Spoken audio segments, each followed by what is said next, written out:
কথা না বাড়িয়ে কাঠ কেটে বিক্রি করে টাকা এনে আমায় উদ্ধার করতো। আর তোকে না নিষেধ করেছি আমাকে মা বলে ডাকবি না? আমাকে একমাত্র আমার ছেলেই মা বলে ডাকবে, তুই ডাকবি না। এমন করে বলো না মা, সেই ছোটবেলায় মা মারা গিয়েছে, তারপর থেকে তোমাকে পেয়েছি, তোমাকেই আমি মা বলে ডাকি, তুমিই আমার মা। হয়েছে হয়েছে, আর ন্যাকামি করতে হবে না, এখন দ্রুত যে আমাকে উদ্ধার কর।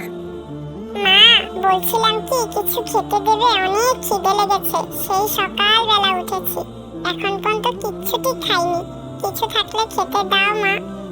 আরে না না, এখন কিসের খাবার, আগে জঙ্গল থেকে বাড়ি আয়, তারপর খেতে দেব, তাড়াতাড়ি যা।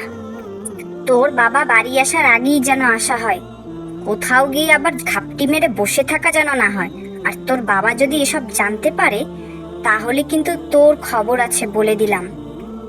না না মা, আমি বাবাকে কিচ্ছু বলবো না, তুমি আমাকে কিছু বলো না মা, আমি বাবাকে কিচ্ছু বলবো না, আমি এখন যাই মা, আমি তাড়াতাড়ি ফিরে আসবো।